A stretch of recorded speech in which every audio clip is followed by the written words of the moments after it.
নমস্কার, কেমন আছেন সবাই? আমার নতুন আরও একটি ব্লগে আপনাদের স্বাগত জানাই। তো দেখুন ওয়েদারটা কি মেঘলা, আজও বৃষ্টি হবে মনে হয়।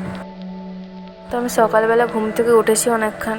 ঘুম থেকে উঠে আমার কাজ সকালবেলা উঠে স্নান করা, তারপরে আমার গোপুসোনাকে ওঠানো এবং গোপুসোনাকে স্নান করানো, গোপুসোনার ড্রেস চেঞ্জ করে দেওয়া, গোপুসোনাকে খাওয়ানো।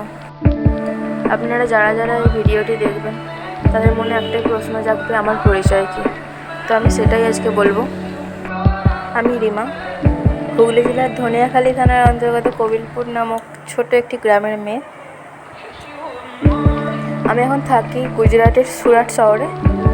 এখানে আসা অবশ্য আমার হাজব্যান্ডের সূত্রে। আমার হাজব্যান্ড যেহেতু এখানে কাজ করে, আমি যেহেতু হাউস ওয়াইফ, তো ভাবলাম আমার এই সিম্পল লাইফটা আপনাদের সাথে শেয়ার করি। যে ঘরটা আপনাদেরকে দেখাচ্ছি, এটা একটা ছোট্ট ঘর। আমি এখানেই থাকি। এরকম অনেকই ঘর আছে যেগুলো আপনারা দেখতেই পেয়েছেন হয়তো প্রথমেই। তো এরপর আমি রান্না করব। তো কী রান্না করলাম দেখা যাক, চলুন। আগে থেকেই পেঁয়াজ কেটে রেখেছিলাম আর আলু কেটে রেখেছিলাম, আর সয়াবিন আগে থেকে জলে ভিজিয়ে রেখেছিলাম, আর তার সঙ্গেই মশলাও কিছু বেটে রেখেছিলাম। কড়াইয়ের তেল গরম হয়ে গেছে, এবার আমি পেঁয়াজগুলো আস্তে আস্তে দিয়ে দিচ্ছি।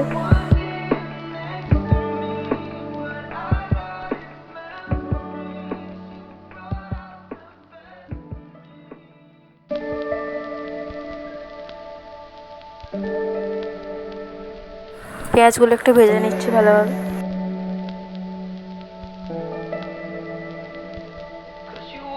পেঁয়াজগুলো একটু ভাজা হয়ে এসেছে, এবার আমি আলুগুলো এর মধ্যে দিয়ে দেবো।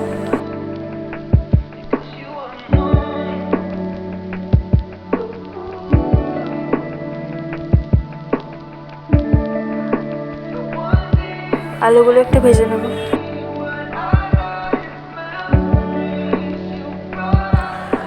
আলু আর পেঁয়াজটা ভাজা হয়ে এসেছে, তো এর মধ্যে আমি সয়াবিনগুলো দিয়ে দেবো।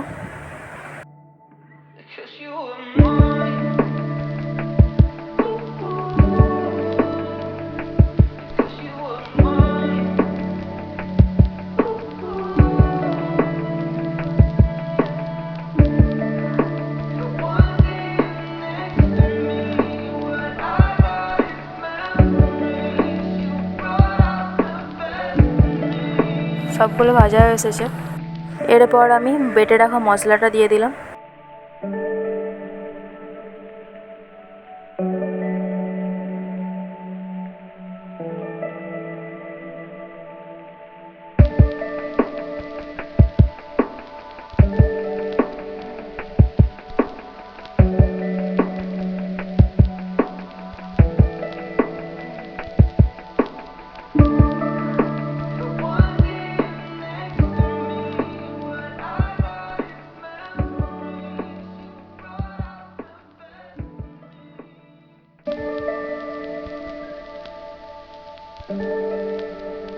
মশলাটা দিয়ে কিছুক্ষণ নেড়ে চেড়ে এর মধ্যে লঙ্কার গুঁড়ো, হলুদ গুঁড়ো আর লবণ দিয়ে দিলাম।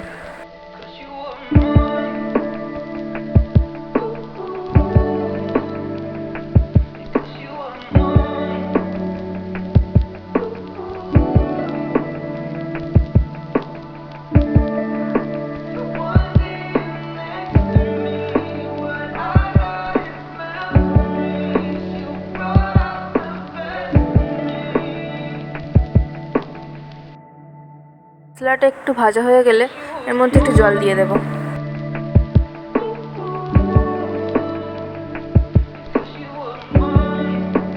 জল দিয়ে আমি ঢাকা দিয়ে দিলাম সেদ্ধ হওয়ার জন্য। তার মধ্যে আমি ভাতটা বসিয়ে দিয়েছি, তো এদিকে ভাতটাও হচ্ছে আর এদিকে তরকারিটাও হচ্ছে। তো তরকারিটা হয়ে গেছে, এবার একটু তরকারিটা নেড়ে চেড়ে নামিয়ে নেব।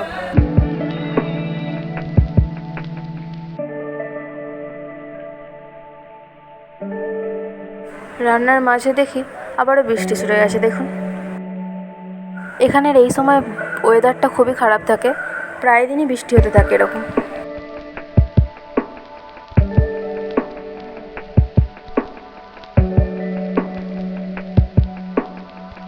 ভিডিওটি ভিডিওটি দেখার জন্য আপনাদের সকলকে ধন্যবাদ। সকলে সুস্থ থাকবেন, ভালো থাকবেন। আমার ভিডিওটি যদি ভালো লেগে থাকে তো লাইক, শেয়ার, কমেন্ট করবেন, এবং যদি কিছু ভুল ত্রুটি হয়ে থাকে তাহলে আমাকে কমেন্ট করে একটু জানাবেন। তো দেখা হচ্ছে আবারও একটি পরের ভিডিওতে।